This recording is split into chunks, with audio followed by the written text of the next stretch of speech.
आज हम लोग पढ़ेंगे क्लास 10 का हिंदी गोधली भाग 2। राम नाम बीनु बीरथे जगी जन्मा, जिसके लेखक हैं गुरु नानक। लेखक का क्या नाम है? गुरु नानक। चलिए सबसे पहले लेखक का हम लोग जीवन परिचय पढ़ते हैं, क्योंकि जीवन परिचय प्रत्येक चैप्टर का पढ़ना अति आवश्यक है, क्योंकि ऑब्जेक्टिव जीवन परिचय से भी आता है। ठीक है, तो चलिए हम लोग पढ़ते हैं। इनका जो जन्म हुआ है, किसका? यानी गुरु नानक का। तो गुरु नानक का जो जन्म हुआ है 1469 ईस्वी में तलवंडी ग्राम जिला लाहौर में हुआ था। इनका जन्म कौन सी ईस्वी में हुआ था? 1469 ईस्वी में। कौन सी ग्राम में? तलवंडी ग्राम, जिला लाहौर में हुआ था, जो अभी यह वर्तमान में पाकिस्तान में है। जन्म स्थान नानकाना साहब से प्रसिद्ध हुआ। इनका जो जन्म स्थान था वो जन्म स्थान नानकाना साहब के नाम से प्रसिद्ध हो गया। ठीक है, तो इनके जो पिता थे कालू चंद खत्री थे। इनका पिता कौन थे? कालू चंद खत्री। और माता कौन थी? तृप्ता। और इनकी पत्नी का जो नाम था सुलक्षणी। पत्नी का क्या नाम था? सुलक्षणी। तो ये बच्चा लोग पूछेगा ऑब्जेक्टिव में कि गुरु नानक के पिता का क्या नाम था? तो क्या नाम था? कालू चंद खत्री। इनके माता का क्या नाम था? तृप्ता। और गुरु नानक के पत्नी का क्या नाम था? सुलक्षणी। इनके पिता व्यवसाय, इनके पिता जो है चाहते थे कि ये व्यवसाय करे, कोई व्यापार करे। किनके? गुरु नानक के। तो बताएं पिताजी इनके क्या करना चाहते थे गुरु नानक को? तो कोई व्यापार करे। तो एक बार गुरु नानक को उनके पिताजी कुछ पैसे दिए और बोले कि जाओ पैसे लेके इनके व्यापार करो। तो उन्होंने उस पैसे को लेकर गरीबों व्यक्तियों में बांट दिए। कहाँ बांट दिए? पैसा लेकर गरीबों में। और जब उनके पिताजी पूछे तो वो जवाब दिए कि मुझे व्यापार नहीं करना है, मुझे सौदा करना है आत्मा और परमात्मा का। मुझे तो भगवान की भक्ति करना है, मुझे कोई और व्यवहार करना नहीं है। ऐसा कौन जवाब दिए? गुरु नानक। और वे ग्रंथों को पढ़ा। कौन पढ़े? गुरु नानक। हिंदू और मुसलमान दोनों की समान क्या पढ़े? इनके धर्म ग्रंथों के बारे में पढ़ा। ठीक है, जो इन्होंने विरोध किए थे कर्म कांड को। किसको विरोध किए थे? कर्म कांड को। कर्म कांड ये किसके विरोधी थे? कर्म कांड का। कौन विरोध किए थे? गुरु नानक। किसका विरोध किए थे? कर्म कांड का। तो ऑब्जेक्टिव में पूछेगा कि गुरु नानक ने किसका विरोध किए थे? तो कर्म कांड का। कर्म कांड का मतलब होता है पूजा करना। ये पूजा करने के विरोध थे। हवन करना, भस्म लगाना, इनके ये क्या थे? विरोधी थे। कौन? गुरु नानक। वो चाहते थे कि आप जो है पूजा जो करें वो निगुण होके करें। निगुण का मतलब होता है मन में आप पूजा करें। ठीक है, चलिए आगे। गुरु नानक ने व्यापक देशाटन और मक्का मदीना तक यात्रा की। गुरु नानक जो है व्यापक देशाटन और मक्का मदीना तक का यात्रा किए थे। व्यापक देशाटन का मतलब बहुत जगह घूमे थे, और एक बार इन्होंने मक्का मदीना भी गए थे। तो जब एक बार इन्होंने मक्का मदीना गए थे तो उस समय विश्राम कर रहे थे। कहाँ? मस्जिद में। जब इन्होंने मस्जिद में विश्राम कर रहे थे तो जिस तरह मस्जिद का गेट था उस तरह इन्होंने पैर करके सो गए थे। और वहाँ का मौलवी साहब ने देखा तो बोले, आपको पता नहीं है कि इस तरफ आप पैर करके सो रहे हैं?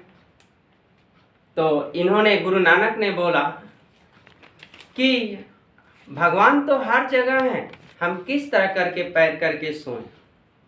तो वहाँ के मौलवी साहब ने बोले कि फिर से आप बदतमीजी कर रहे हैं, आप सुन नहीं रहे हैं। तो उन्होंने माना ही नहीं बात, उनका हटाए ही नहीं पैर, उसी तरह सो रहे थे। तो मौलवी ने क्या किया कि उनके पैर को हटाए, यानी घुमाने लगे उनके पैर को। तो जैसे जैसे मौलवी ने गुरु नानक का पैर घुमा रहे थे, उस तरह उनको लग रहा था मौलवी को कि मस्जिद भी चारों तरफ घूम रहा है। तो एक बार उनके लिए, गुरु नानक के लिए बोल दीजिए कि गुरु नानक महाराज जय। ठीक है, चलिए। गुरु नानक एक महान संत थे। गुरु नानक कहते थे, भगवान तो हर दिशाओं में है, व्याप्त हैं चारों दिशाओं में। भगवान को महसूस करें कि मंदिरों में नहीं, जहाँ पढ़ रहे हैं वहाँ भी भगवान है। ठीक है, तो ये सब ध्यान रखना है। और ये गुरु नानक जो थे, मूर्ति पूजा के क्या थे? विरोधी थे। गुरु नानक ये नहीं कहते थे कि भगवान नहीं है, भगवान की उपासना ना करें। कहते थे आप भगवान की आराधना करें, निर्गुण होके करें।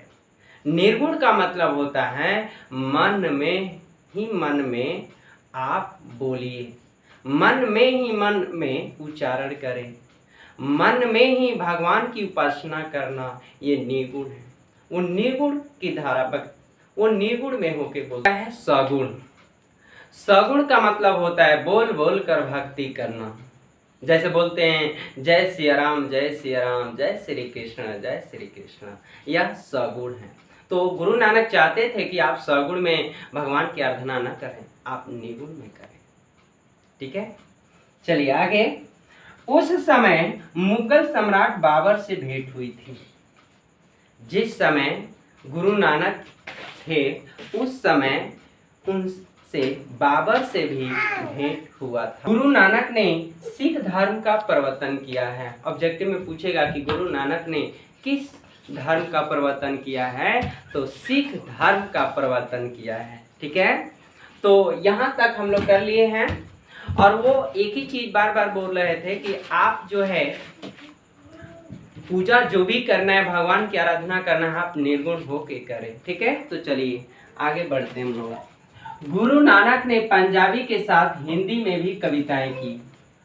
तो पूछा जाएगा कि गुरु नानक ने पंजाबी के साथ कौन सी भाषा में कविताएं और लिखी? तो हिंदी में, पंजाबी और हिंदी में लिखी। ठीक है, इनकी हिंदी में ब्रज भाषा और खड़ी बोली दोनों का मेल है।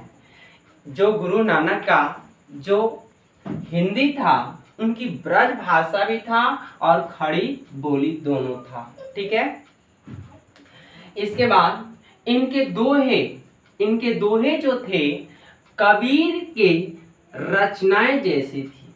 इनके दोहे जो था कबीर के जैसा था, यानी कबीर का जो दोहा था वो गुरु नानक के जैसा था। ठीक है, चलिए। इन्होंने उलटवासी शैली नहीं अपनाई, यानी किसी को अशब्द शब्द बोले नहीं। ठीक है, किसी को इन्होंने जवाब अशब्द में नहीं दिए।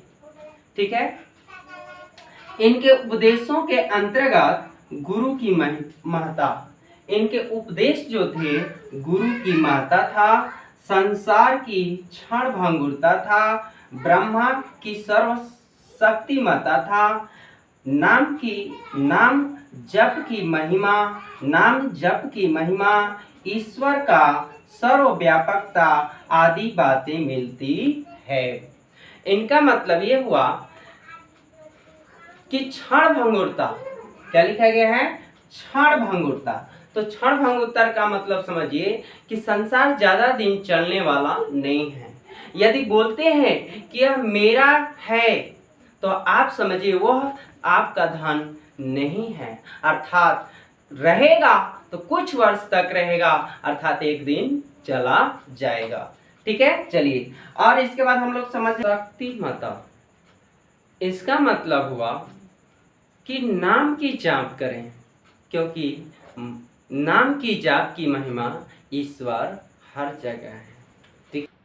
सिख धर्म के जो गुरु नानक थे, उसके सिख धर्म के 5वें गुरु अर्जुन देव थे, और प्रथम गुरु कौन थे? गुरु नानक। और सिख धर्म के जो थे 10वें गुरु गुरु गोविंद थे। ठीक है, और प्रथम गुरु कौन थे सिख धर्म के? गुरु नानक। तो इसी तरह यहाँ ध्यान रखना है कि सिख धर्म के 5वें गुरु कौन थे?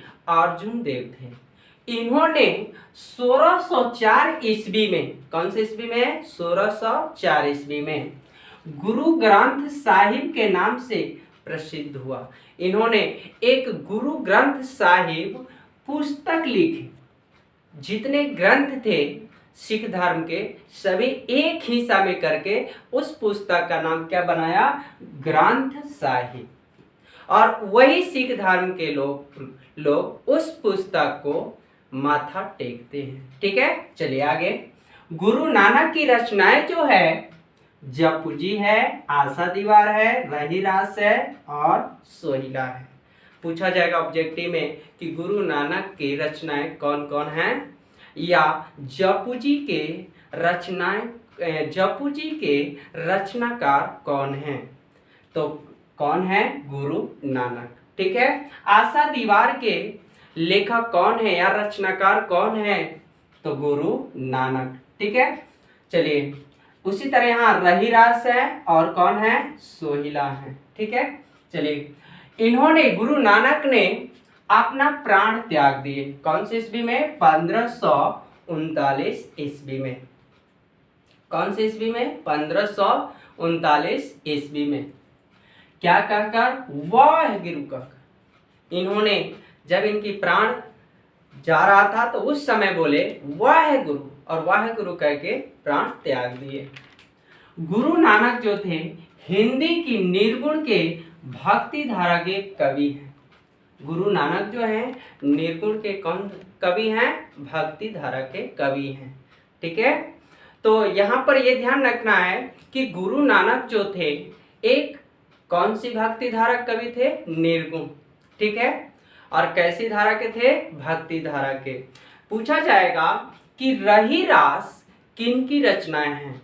तो गुरु नानक की। ठीक है, उसी तरह यहाँ पूछा जाएगा सिख धर्म के 5वें गुरु कौन थे?